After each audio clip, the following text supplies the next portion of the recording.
Hello guys, good morning. हम आशा करते हैं आप सभी स्वस्थ होंगे,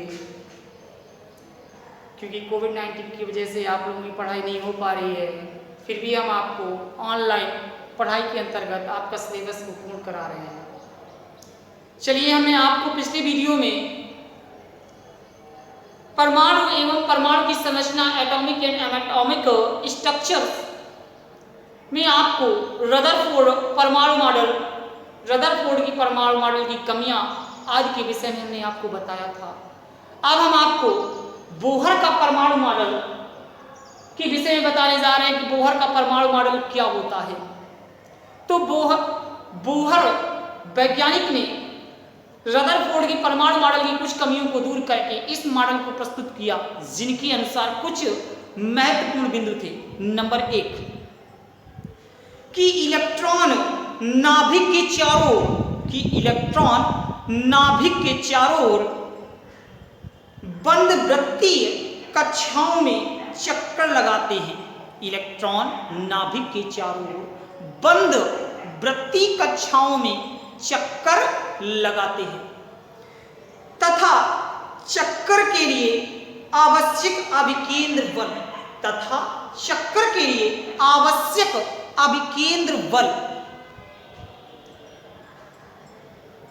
का कार्य इलेक्ट्रॉन और नाभिक के बीच स्थिर विद्युत आकर्षण करता है। यानी जो अभिकेंद्र बल होता है इलेक्ट्रॉन के कारण और नाभिक के कारण, उसके आकर्षण बल के कारण उत्पन्न होता है। नंबर 2, इलेक्ट्रॉन कुछ विशिष्ट कक्षाओं में ही नाभिक की ओर परिक्रमा करते हैं। इलेक्ट्रॉन जो होता है कुछ विशिष्ट नाभिक के चारों ओर कक्षाओं में ही चक्कर लगाते हैं।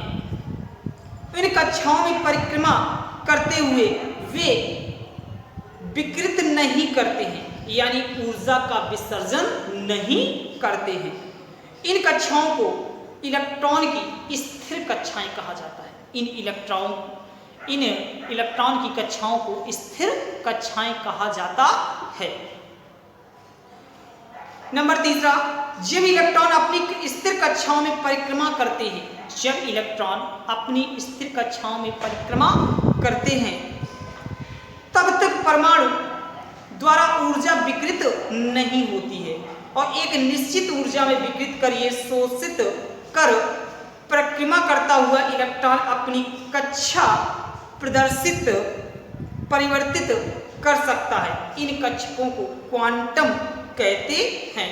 इसका hv का मान यहाँ तक h के साथ ऊर्जा की आवृत्ति यदि इलेक्ट्रॉन और क्वांटम ऊर्जा विकृत करता है तो वह एक उच्च ऊर्जा से दूसरे निम्न ऊर्जा में परावर्तित हो जाता है।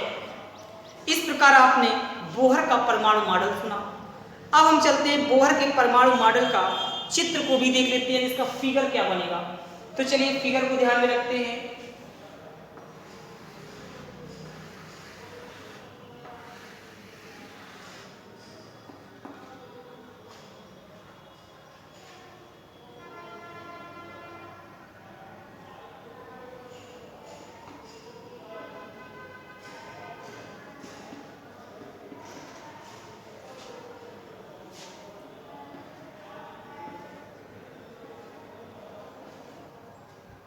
ये था आपके पास बोहर का परमाणु मॉडल, यानी KLMN ये कक्षकों की संख्याएं हैं। 1 2 3 4 हमने गिनती के अनुसार इसे ले लिया। अब हम थोड़ा सा आगे बढ़ेंगे तो हमारे पास आ जाता है परमाणु नाभिक का संगठन। परमाणु नाभिक का संगठन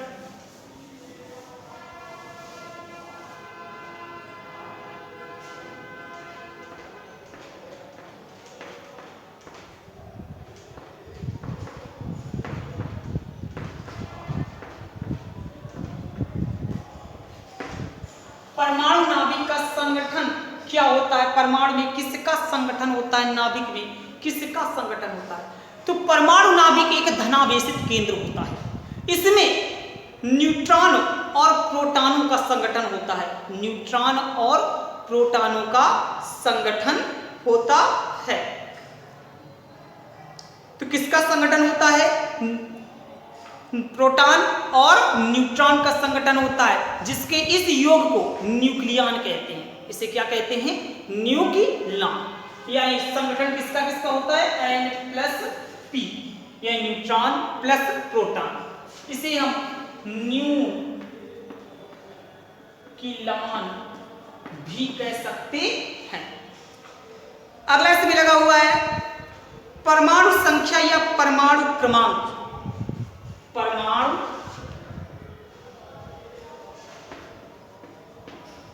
संख्या या परमाणु क्रमांक किसे कहते हैं? ये डेफिनेशन बनती है। तो परमाणु के नाभिक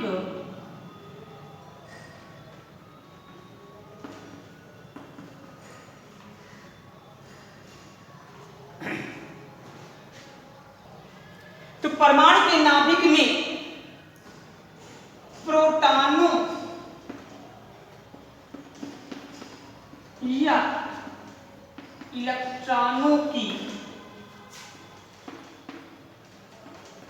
संख्या को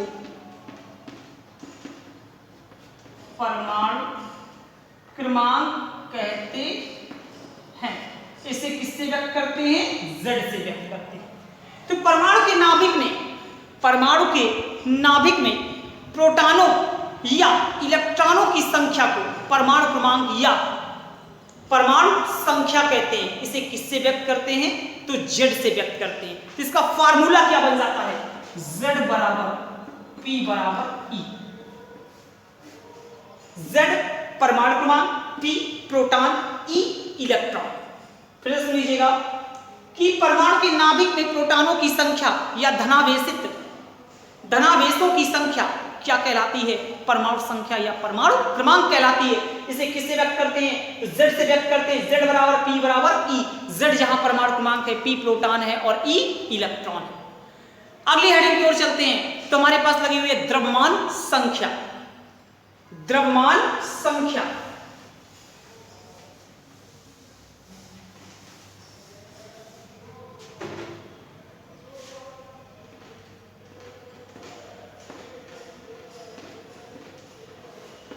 द्रव्यमान संख्या किसे कहते हैं? तो तत्व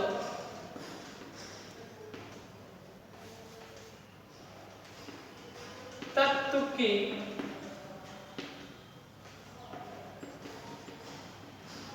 नाभिक में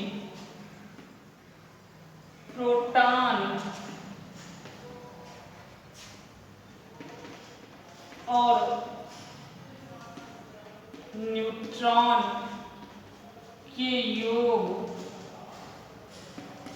को द्रव्यमान संख्या कहते हैं। तत्व के नाभिक में प्रोटॉन और न्यूट्रॉन के योग को क्या कहते हैं? द्रव्यमान संख्या कहते हैं। इसे किससे व्यक्त करते हैं? तो A से व्यक्त करते हैं। इसे किससे व्यक्त करते हैं? A से व्यक्त करते हैं। तो A बराबर फार्मूला होगा P प्लस N। A बराबर P प्लस N। A जहां क्या है? द्रव्यमान संख्या है, P प्रोटॉन है, N न्यूट्रॉन है। अब आ जाते हैं अगली ओर कि द्रव्यमान संख्या बराबर परमाणु भार लगभग बराबर होता है।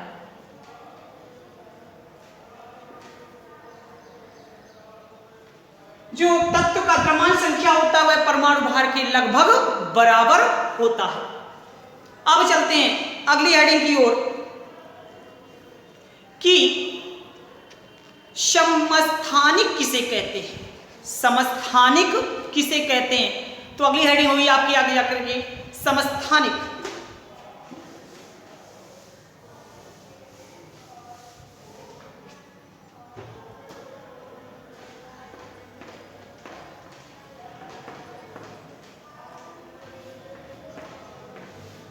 समस्थानिक तो जिन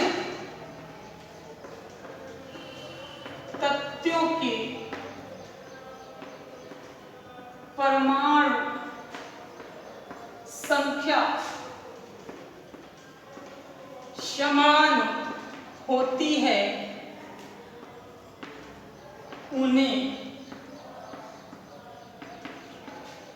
समस्थानिक कहते हैं। जिन तथ्यों की परमाणु संख्या या जिन तथ्यों की परमाणु क्रमांक समान होते हैं उन्हें क्या कहते हैं? समस्थानिक कहते हैं। जैसे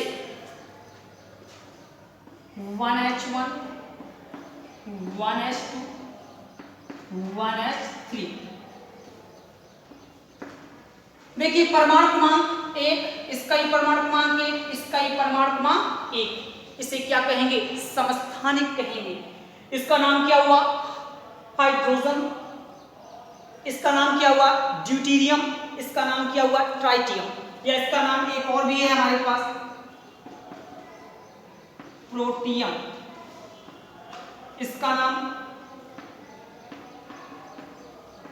ड्यूटेरियम। इसका नाम ट्राइटियम। फिर समझ लेते हैं, जिन तत्वों की परमाणु संख्या समान होती है उन्हें क्या कहते हैं? समस्थानिक कहते हैं। जैसे for example 1H1, 1H2, 1H3, इनके सभी के परमाणु क्रमांक कैसे हैं? समान हैं।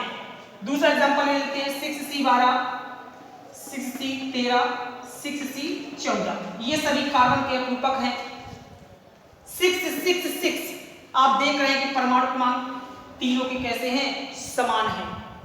अब हम चलते हैं अगली हेडिंग की ओर, तो हमारे पास आ जाता है संभारिक। संभारिक किसे कहते हैं? चलिए संभारिक को देख लेते हैं।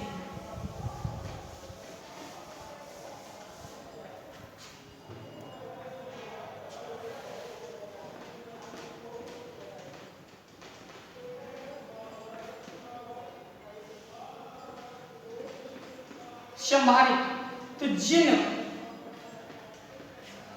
तत्वों के परमाणु भार समान होते हैं,